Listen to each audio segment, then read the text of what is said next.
Hello, Uganda. Good evening and welcome to this edition of the Hotseat on 933 KFM. Welcome you, our listeners across this beautiful land, the Pearl of Africa. My name is Patrick Kamara. Tonight, we talk transition. And my guest is a member of parliament, is a medical doctor.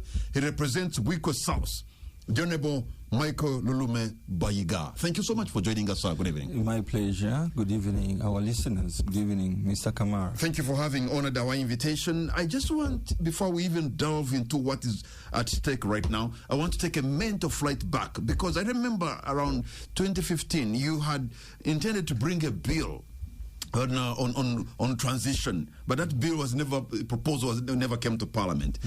Take us back what you wanted then to do, because it somehow is related with what Ugandans want, and even what the Minister of Justice and Constitutional Affairs has also been trying to tell us about bringing in some reforms. Well, it was the presidential transition 2014. Yes. It was at that time that I read through the Constitution, and I also made observations and reflection on our history, and found out that we have never had a peaceful transfer of power from one president to another. We have never had it. I think it is only when Ben Chwanka was handing over the reins of power, when he was chief minister. But since then, our transitions have been characterized by coup and bloodshed. No handover of any kind. So people begin from scratch. And therefore, after all this time, we needed to have systems in place which can predictably stabilize the country and give confidence to Ugandans and political actors that this is the way how power can be transferred from one person to another. I can imagine people opposed to you would say, look, the Honorable Bayiga, we have a constitution of the Republic of Uganda, we have a timetable of the Electoral Commission through which leaders are elected, that so long as those two are followed, the timetable and the Constitution, then we are good. You just have to, the man who persuades, the man or woman who persuades Ugandans to be given the mandate, let it be. Yeah, it is good, but not good enough, because a constitution does not implement itself. It is not self-justicing. You make a law that operationalizes certain clauses of certain articles within the constitution. So merely saying that in the absence of the president, the vice president to take over, you would ask yourself, under what circumstances, what are the pathways for the vice president to become president, or an acting president for that matter? They are not there. What are those measures that have been put in place from the time the president loses an election in February to May, when the president-elect must assume the seat of the president? What happens between there? What happens if at all a sitting president who has lost an election commits the country into war, declares a state of emergency, commits the country into a financial... but you know, you cannot declare war or invade another country if you're going to follow the rule of law and the Constitution without the approval of Parliament.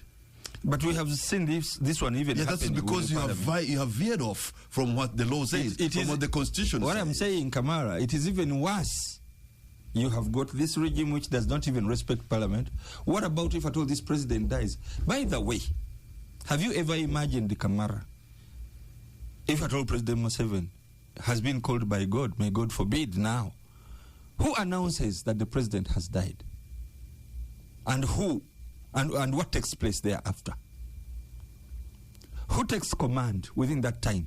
I have been asking these questions to very many and important people. But listen to the answers. But there's a hierarchy. What is the hierarchy? The president, the speaker, the chief justice, whatever. There's a hierarchy who steps in. Are you aware that even the speaker of parliament can become president? But yeah, in the absence of the president. That's what I'm saying. There's a hierarchy. And the vice president. Yeah, that's what I'm saying. There's a hierarchy. But what is the framework between the loss of the president and vice president and the speaker taking over? There must be an institutional framework. Is this what you wanted to introduce? Yes, those are the transitions, and the president may be removed from office For instance, if at all the Director General of Health Services declares that the president is insane and cannot have the reins of power for the country, that is a constitutional provision for removal of the president. Then what governs the period from which the Director General of Health Services has declared and the time somebody else assumes office? What happens if at all the whole regime is removed and then another regime comes into place and there are no handover notes? Where do you begin from? Any access to state secrets? Any access to our assets and liability files? Any access to files that govern ministries, departments, and agencies in a smooth way? So now all those compounded together would bring you to realize that we are in danger. If you lost a sitting president, if at all a president lost an election, there's nothing that is going to hold him back to make a coup. If at all, so for instance, somebody else comes and takes over government within the period when somebody has lost an election, and the period when somebody else who has won an election is going to take over. But all those scenarios you're creating are scenarios where when somebody decides to disregard the law, disregard the constitution. Which law, sir? Because there is the second in command is the vice president, and after that I think it's the speaker. After that's the chief justice. And there's so many people. They don't just fall in place. But it is blessed. It is mentioned in the Constitution. The mention is not enough. There are steps. There must be a framework under which these things happen. For instance, I am also putting it to you. How do you manage an incumbent president during an election? Should an incumbent president really wield all the powers? When does the president hand over the symbols of power? When you are incumbent and a candidate, it doesn't take away the responsibility of leading a country, because you have a mandate of the people from the previous election. Yes, you have to go all the way until the day of swearing in. You are still president, Mr. Kamara, even though you are a candidate. These are the things we must interrogate. So do you want him to be a lame duck president? No, we must interrogate some of the things so that we improve our settings. I want also to give you another scenario. Do you know that those who stand against the president, for instance, in our setting, do not have any kind of intelligence briefing, or even claiming a right to be briefed, even if it were one-on-one to presidential candidates? Is that a requirement of our electoral rules and constitution? It should be, because managing a transition carries with it knowledge of how the state works. And therefore, in a working democracy, there must be an assumption, even if it is not well meant by an incumbent, but there must be certain laws and regulations that demand that a top contender be briefed because he's a potential winner of an election. Let us not be locked into this system where President Museveni must prepare an election which he wins. That situation must change. And this legislation, this kind of a legislation, is for posterity going forward. Mm-hmm. It's not because we must manage Museveni alone. But if at all he realizes that these transitions are very important and they must be organized in accordance to certain institutional framework, this is the time to think about it. But, I don't know why the worry is big. Maybe because the lack of a law to operationalize what already is in the Constitution. If the Ugandan politician leaders mean well, you just have to apply what is talked about or stated in the Constitution, and that will be okay. The issue is you can even have a law to operationalize, but if people are going to disregard, like many laws have been disregarded, it doesn't matter that you have it in your law books. But you must charge somebody according to the law. I think that is what is provided in our penal code. There must be a legislation. There is no more legislation on idle and disorderly. So even if at all I'm idle and disorderly, you can no longer charge me for idle and disorderly, because there is no law like that. When you first introduced this proposal in Parliament almost 9 years back, why did it suffer in its infancy. Yes, at that die in its infancy.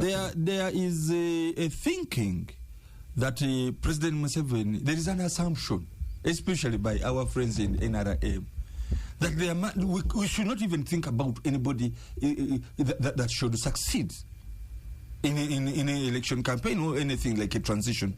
That thinking is there, subliminal, but it has been installed into especially in the body politic and in the minds of our friends in the NRM. But I remember then it has also penetrated into you seem to have had the support by then the Speaker Rebecca Kadaga. Oh yes, but she was not enough.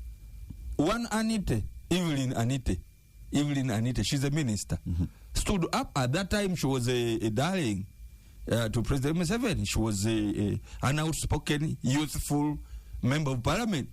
She stood up and said, we have just announced that our president is going to contend unopposed. Now what transitions are they talking about? That was the statement.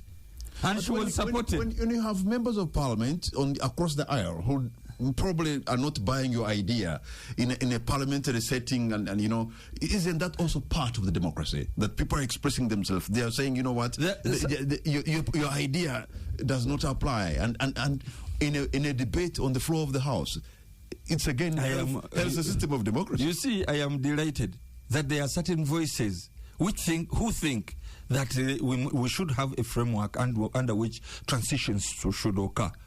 And those people include you, Kamar, because you have invited me to talk about this because you are curious what it should contain. And I am laboring to explain to you what I know and what other countries have done in order to have a predictor of stability, and also in order to have an orderly transfer of power.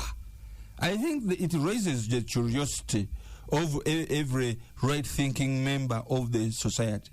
Do not think that the reserve of the brains and the vision of the country lies in parliament or in the executive. There are very many people out there who have been following this, and I have been invited on a number of talk shows to talk about the same, and people are asking me, what are you doing in order to have that done this time round? Therefore, it is an important piece of legislation in minds of the people. So this is what you want. At that time, let me tell you, we had support, members from across the aisle. But when that kind of emotional, subjective speech was made by Evelyn Anite. Huh? I suppose, yes. Yeah. The people got scared. People get scared. It was an election. Say, okay, we should go this way. The Right Honorable Kadaga said, no, this is a neutral piece of legislation that somebody should be granted leave to bring on floor.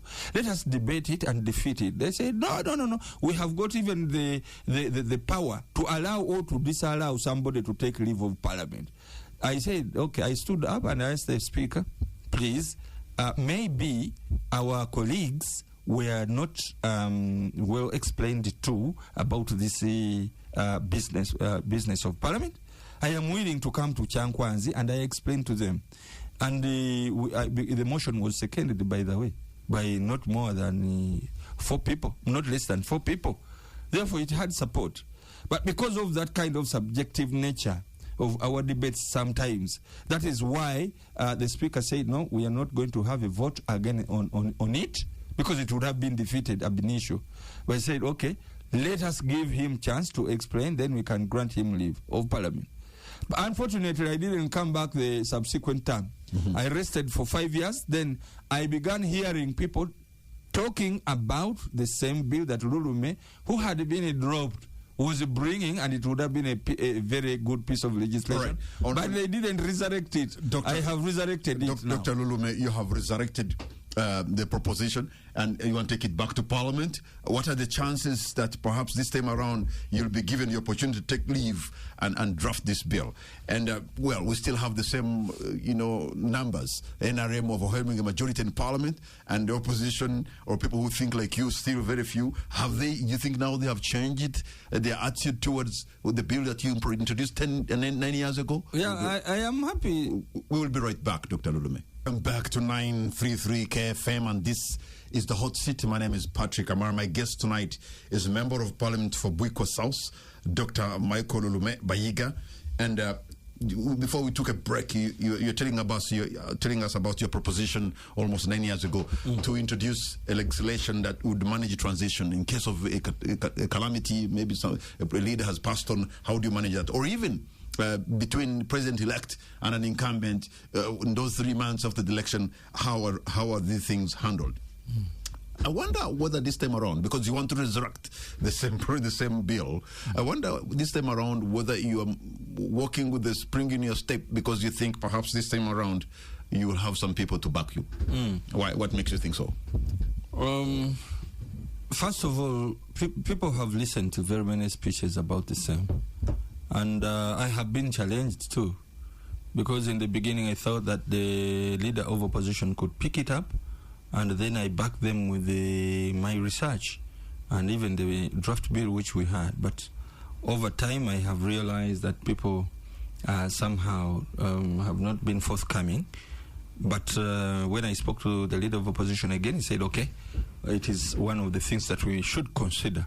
Maybe I'll be invited in their shadow cabinet to brief them about the same. But I have been networking with many other stakeholders, NRM, DPs, NUPs, and I think we should proceed. So I redrafted, including certain other ideas. Because in the previous draft, I had not included the idea that the president may die, or the president may suffer, maybe incapacitated, infirmity, incapacitated, and the Director General comes in to nail it down. Well, I had not envisioned that even the Speaker could become president, by the way. What, without a legislative framework, you may find somebody from the army taking over and announcing. That would be a coup. And what law would he have broken? I don't know. But there is no law governing that. So these conversations are going on, so that and I think even President Museveni would be proud this time that people are thinking about an orderly transition. But aren't we better off discussing about electoral reforms, constitutional reforms? That for example bring back the issues like term limits. You bring back, because at least you would be sure. For sure, that the longest somebody can go is 10 years, and then another person will come in. Don't we need comprehensive constitutional reforms that can bring back those ideas that really had made our constitution strong? You see, because now it has been mutilated. You see, Mr. Kamara, some people are bad-hearted. You can even have a review of the constitution and re-establish term limits. And then somebody who has had 8 terms would say, I'm beginning again under this framework, so that he can have, you should be patient for another 10 years of 2 terms limit. Yeah, but, you see, because you cannot make a law to target an individual. You see, yeah, but the individual has always been changing laws in order to suit his circumstances. If now he's feeling a little bit powerless, as he had predicted, that at 75 the vigor changes, I think it is you who even asked him a question. You're reminding me that, yes. I don't think he likes you so much. Anyway, I sympathize with you, because it was a tough question. It continues to linger around. So now that the vigor has changed, maybe he's afraid about that rigor, especially when he's facing young thugs. He was simply saved by COVID and the restriction on COVID, and how the people being sensible in Uganda that they should obey the COVID restriction, But if at all it was a fully fledged, when do you intend to table this, to bring this in Parliament? I have already submitted it to the legal officers, the Director Legal, so that the legal persons within our system, and there's something called the financial implication. Yeah. So that's what they're going to look through. Yeah, I told them to look through it. Even the other time we were very careful that we do not put things that are going to put a charge on the consolidated fund. These include bringing in new people, but we are dealing within the system of people who are drawing a salary from government and therefore don't need further benefits to be doing this kind of job. And I don't think it would be very hard to have a difficulty in obtaining a certificate of financial implication, whatever it means. But you know, the parliament where you sit, really, for you to be able to have a legislation that is going to go through, you have to work hard and persuade members across the aisle, especially the NRM, because the overwhelming majority, unless they buy into this idea, I'm yet to see, apart from the bill brought in by the Honorable the Gemma President, I think, on homosexuality, I'm yet to see a bill brought by a member of opposition that will see light of day. Yes, but it will not dissuade me from proceeding. We shall engage, and we engage, and people listen. And people listening to me appreciate. That moves me. It charges me on. So you're going to work with this proposition well knowing that it's not going to go through? No, I don't think it is not going through. There is no precedent. There's, apart from the anti-homosexuality law, there's no precedent. No, there is even certain other provisions which have seen light of the day, by the way, especially within this term of office. Amendments to the laws. It has happened, but this is a major undertaking that people wouldn't like to be judged wrongly for not participating positively with this law, with this framework which I am introducing. Let us walk the walk, and that is what exactly I am doing the research and including such other provisions that I have said. I understand sometimes. An argument is brought to Parliament, the bill maybe is brought, and then the NRM members of Parliament, your colleagues that you sit with, who sit in an NRM caucus and agree. Maybe their chairman tells them this is the way to go, and then they just go. Yeah, but that is it. We respect the caucus. We respect the caucus. And we lobby the caucus, the NRM caucus. It is a powerful caucus. We can't just wish it away. These are members of Parliament. They have gone through a tunnel like we have gone through a tunnel. So you want them to... A furnace. Yes, the furnace, yes. So you want them to appreciate. So that when they go back, they can also push it. So, and they should make Musei realize that this is not a very bad thing. And for the people of Buikwe that you represent, including where I come from in Kenya, Joe, really, is that their main concern? Are they not preoccupied on how to put the meal on the table, how to find school fees, how to deal with the poverty that is surrounding them? Because shouldn't you be legislating on these issues, looking for a bill that can make people that can alleviate poverty? Bring livelihoods to them. You see, people at your age and mine, we are also many, and we influence society. And we also tell our children, even grandchildren, for those who have them, that this country has never had peaceful handover of government. Our people admire what takes place elsewhere. Tanzania was so well discussed in the polity of this country, especially when it gave, they discussed the maturity of a country in managing a transition when a president has died. You know? But it was a hard note for the Tanzanians themselves. Don't think it was just a sail through. To take a decision that the vice president makes an announcement of the death of the president, and therefore coming out as a president this time. And a female at that. And a female at that. I think it was a soft nut. It wasn't. So, our people continue to discuss it. The religious leaders continue to discuss it, and they think that these are the major tenets. These are the pillars of our democracy, our stability, that need to be discussed by members of Parliament, apart from the small laws that we continue to discuss around. And for democracy and stability, this is a major undertaking. You remember, Mr. Kamara, when Mao left our party and joined the NRM as the Minister for Justice and Constitutional Affairs, he said that he was persuaded to go into the NRM service because he wanted to have a transition. And people, very many people bought in. only to be discouraged by his friend, saying, no, we didn't discuss that. Okay, if at all they didn't discuss it, that is a good agenda to have.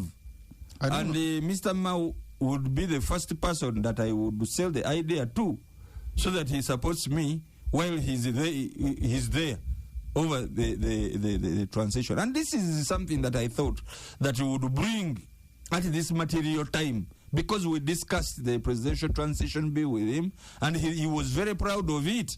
But I don't know, when you do all those things, there are many stakeholders in the Ugandan democracy. And I don't know whether you've been paying attention to some tweets coming from the Chief of Defense Forces, who actually say, in this country, if you think you're a civilian and you can lead this country, forget. I don't know whether you just brush off such stuff, such words, but they come from a high position of authority, a very important seat.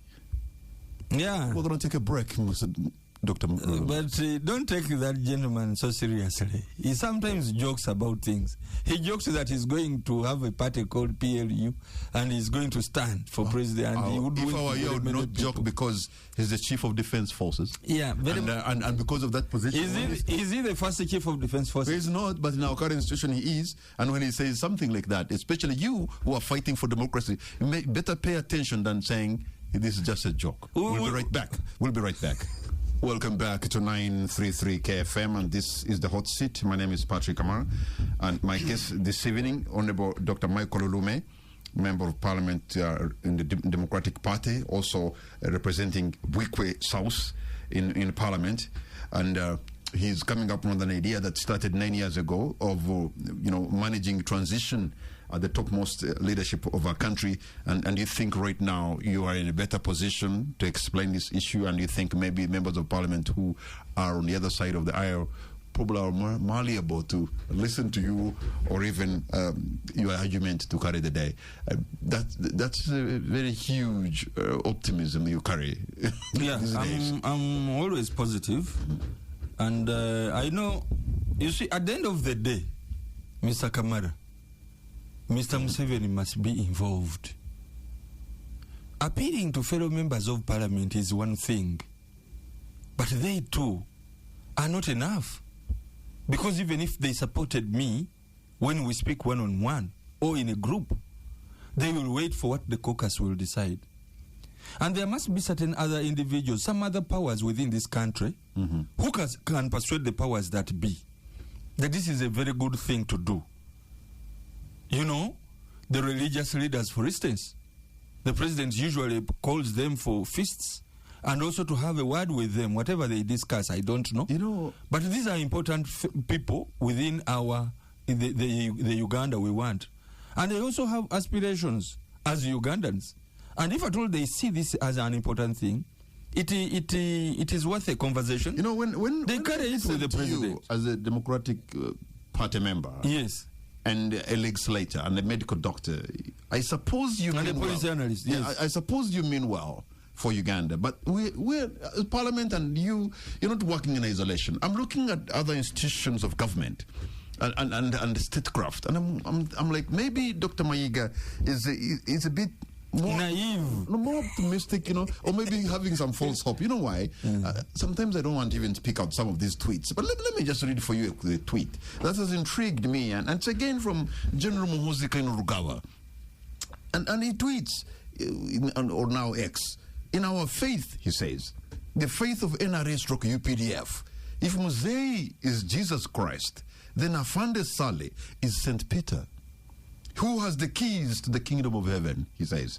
The rest of us are jobless apostles looking for positions in the afterlife. I mean, where do you place this kind of... And we're talking about the Chief of Defense Forces. First of all... I don't... Oh, God. No, I think he would be very happy that you are taking him very seriously. Yeah.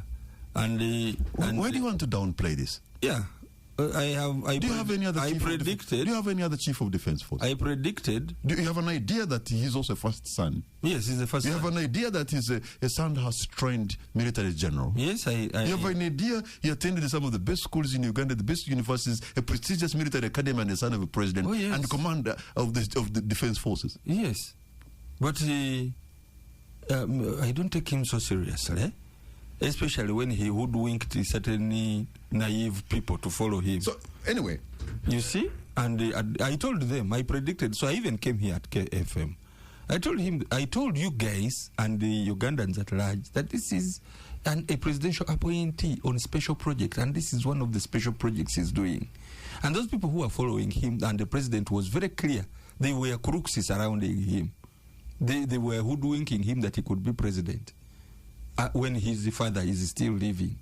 I told you never this is not going to happen, but you will see him going back and tell people to support his father. And it has happened. Why don't you respect some of us who can predict the future? But you see, it has happened. I'm looking at the statements. Even this released, I'm looking at statements released by serving military this statement is and nothing happens. Now, because I can imagine now if it was a general Lume. Yes, now listen, Kamara. Mm-hmm. And that statement is metaphorical. He's telling you that his father, without his father, his uncle Salim Saleh wields the power. And that is true. Some of you who think that you have got a vice president in Alupo who can become president, you can continue to dream in a fantasy world of spin. The second in command, actually the co-president, is Salim Saleh. Okay. So the son is telling you that if at all the father is not there, Salim Saleh wields the keys to State House. And he has said it. So those of you who want to listen to the other world, and he is using the spiritual, he's entering the spiritual world, where I also sit. I also sit there. This is so he's telling you, and that is the truth. It is an absurdity, but we must know. Are we talking about a nation? Are we talking about building a nation? Are we talking about statecraft? Are we talking about systems? Who told you? Kamara, you will die of high blood pressure. Who told you that in this country there are systems? The systems, the strategy, the government is embodied in one person. So now, okay, I wanted you to bring out that. Saba Gabi. I wanted you to, in fact, you have brought and that is what we have been fighting the against. reality. Yes. So this is your analysis. The system is not there. Yes. There's an individual who calls the shots. Yes. And in our pseudo-democracy. But there is a member of parliament from Wiko South who thinks he can come out with a legislation that can see the light of day despite of the facts on the ground like you have stated them.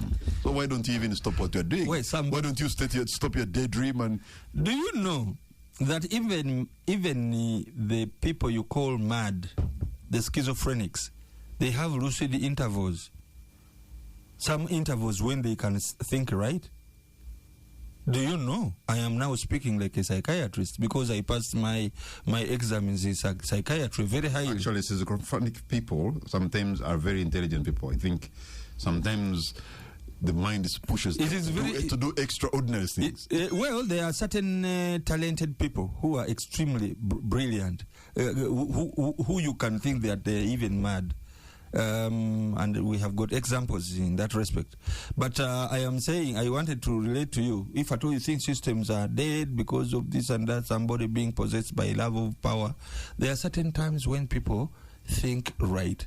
And we should be timing that Jaja should also be listening so that he doesn't make mistakes. He knows that. Time is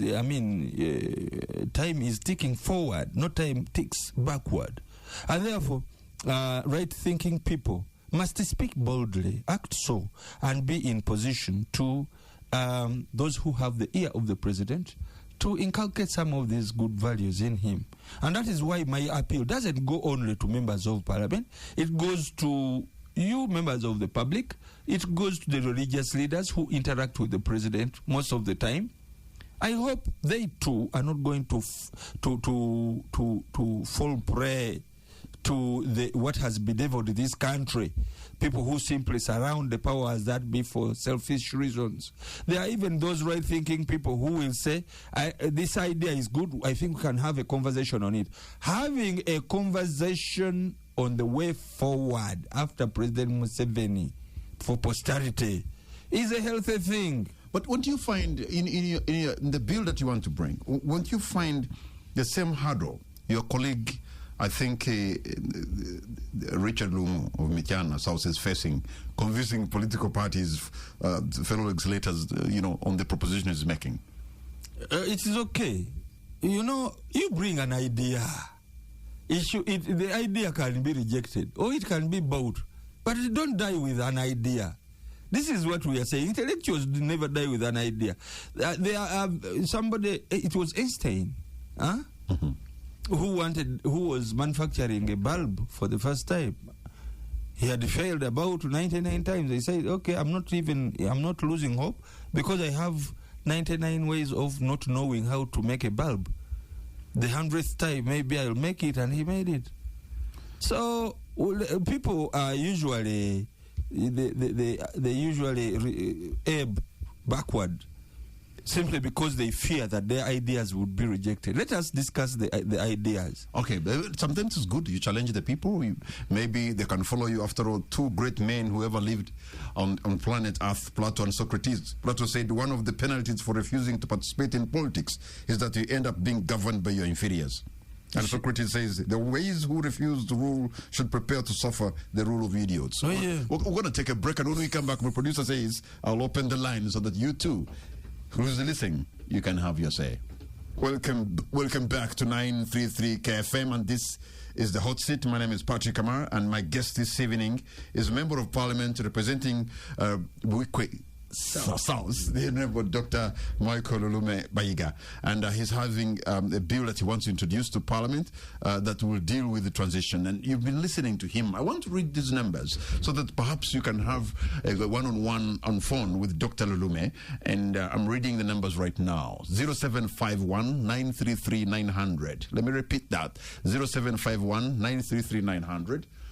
And 0701-933-934. What do you make of this, the bill that he wants to bring, and whether you think it will carry the day? I already have a call online. Hello. Yes, Mr. Patrick. Yes, sir. Thanks for that, sir. What's your name and where are you calling from? Your doctor is recorded. Oh, Ekode, thank you so much for joining us. Thank you so much. And you're live and clear and better. Okay. Yeah. Now, Dr. Ulume, first of all, I welcome him on the Hot Seat as usual. My concerns are two. One, he talked about the reforms which he wanted to bring for us. The question about the hierarchy, that one of the hierarchy in Uganda, when the president is not in office, the vice president comes over and takes over the office, and the operations continue. The doctor is like, he's not well versed with that format. Now, my question is, the constitution, the people who perform or who form institutions, like they didn't do the best work.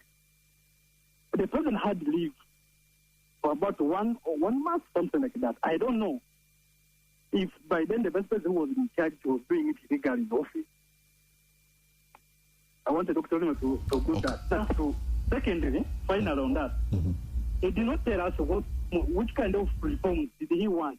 If the vice president comes to take over the office, or the president is there, what should be done? What are those reforms? He's trying to mention them, but I want to tell him one or two of them. If the vice president comes to take over the office, this should be done. A and B. We need to know those highlighted, those reforms he was trying to form by that time.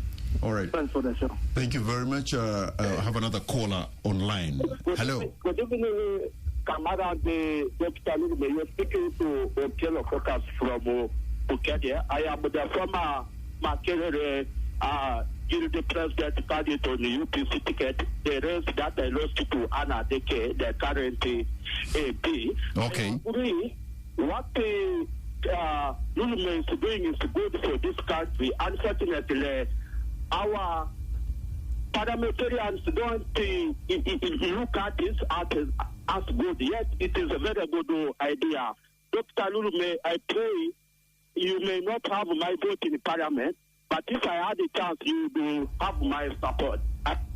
Thank you, Okello there from Bukedia. Let me take maybe two more calls, and I have another call online. Hello. Hello. Good evening, sir. Good evening. What's your name and where are you calling from? This is Wanyaka Hussein from Katoke. Wanyama in Katoke. Yes, please. Okay, go right ahead, sir. Yes, I am raising my question to the doctor. I am asking him if he doesn't believe in the systems that we have. Is the bill that he is going to bring that are going to be having the systems or what? Then next, if we need a peaceful transition, we need to have someone from inside to bring the system to the stability, then we shall go on and vote the civilians. But you can't just say that you'll bring the civilians when the person who is in is already an army man. All right. Thank you, Mr. Wanyama in Katoke. Let me take another call online. Hello. Yes, hello. Good evening, Mr. Kamara. Good evening, sir. What's your name and where are you calling from? For a wonderful show, sir. I'm sorry, what's your name and where are you calling from? No. I have two observations. Thank you very much for bringing in Dr. Lulume. Yes. And I'm also humbly asking, Dr. Lulume, you've been a very, very, very, very articulate deliberator. Where have you been all around to shape the ideas of, the ideology of Uganda? Since we've been in a lot of scrambles, Kamara has been struggling and lighting a lot of things, and you've been absent. Where have you been? Now my question goes to you. You have a very good thing for us Ugandans. With all respect, really, what you are coming up with is good. But don't you think you are really, you had that conception at the wrong time?